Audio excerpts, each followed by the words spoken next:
As soon as the ring was on the finger, it was like he was a different person. I know now, in retrospect, that that was IA, but he started withholding right away and then found out that he had looked at porn a few times in the 4 months we'd been married, and had driven up to Canada when I went away on a trip. So first emotional affair, 4 months into our marriage. I think that I knew that there was tension in our relationship, but I was so intimacy anorexic and so addicted that I just blamed everything on you. We would have these round and round things where we would end up in counseling for a period of time. And as an addict, I was incredibly immature. I was constantly compartmentalizing, living a almost schizophrenic life of, like a double life. I mean, one life trying to manage one life at home and one life when not at home. And that was crazy. But then in addition, the intimacy anorexia piece just created constant tension. After the last sort of D-Day, Discovery Day, which was in May of 2018, I was done. It was almost 19 years of this stuff, and I just was like, here we are again. I was right all those years, and I couldn't put my finger on it. I kicked him out. I was in total despair. I now know that I was in an extremely heightened state of trauma. I was having a panic attack because I had started Googling sex addiction recovery statistics, and what I was finding was not good. And then I came upon Heart to Heart's website, and I came upon the partner recovery stuff, and then the intimacy anorexia stuff, and it was the first time in almost 19 years someone was understanding my story, what I had been through, and that it wasn't my fault, and that my pain was valid, and that there was hope for me to heal. In the time leading up to it, following the discovery of my affair, and then the disclosure of everything that preceded it, which was a lot, I was undone. I was devastated. I slept in my car the first night. I contemplated suicide. The whole night, I kept saying to God, what's wrong with me? There's something wrong with me. I don't know what is wrong.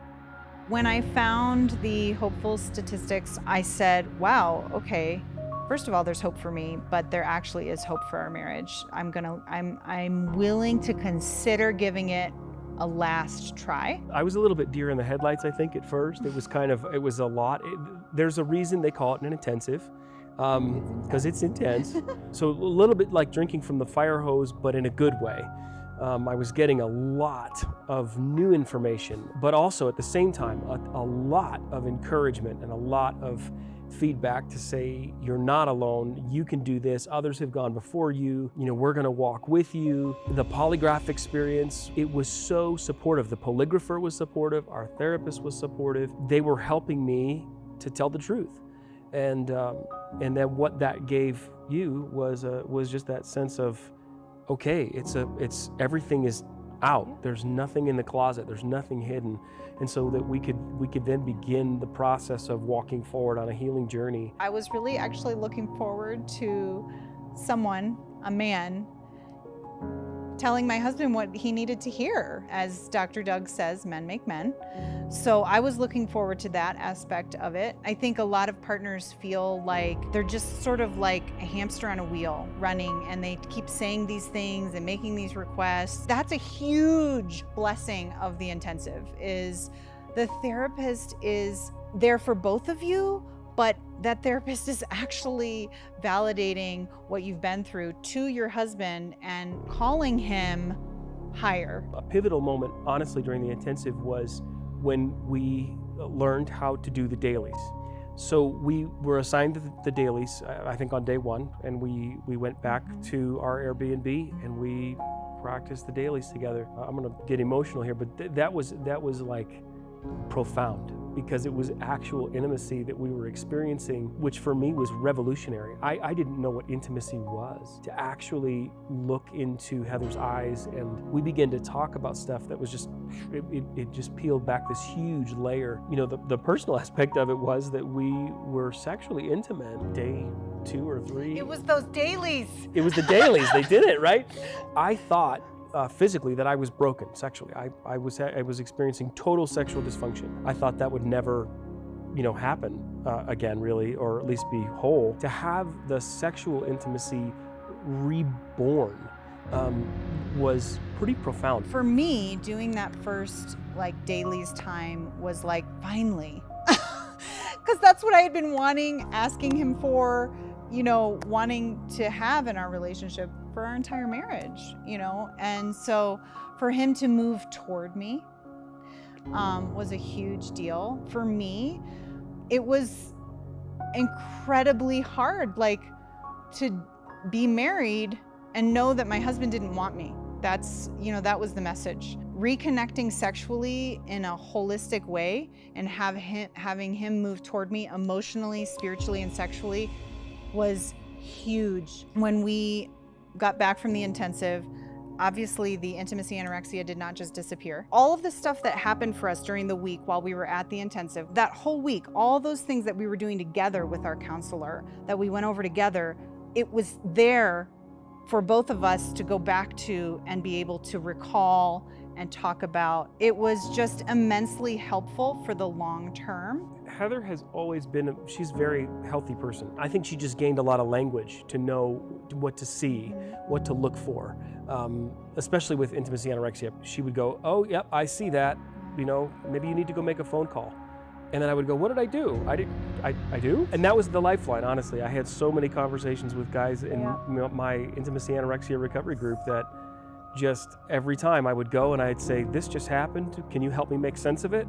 And we would talk it through, and then I would have to come back to Heather and say, I'm so sorry, I blew it. Recovery-wise, it's amazing. I've taken a very long time to work the steps, so I'm actually kind of my step 9, step 10, working with a mentor on that, which is great. And I feel like we are just so connected. This is my best friend. I love her. I love being with her. I hate leaving her when I have to go to work. It's a completely different story. Yeah, it's completely different. It's hard to it's 2 different marriages. I mean, truly. My marriage is a place of rest, fun, playfulness. It's also a place of peace now. And getting emotional, it's truly a different life now.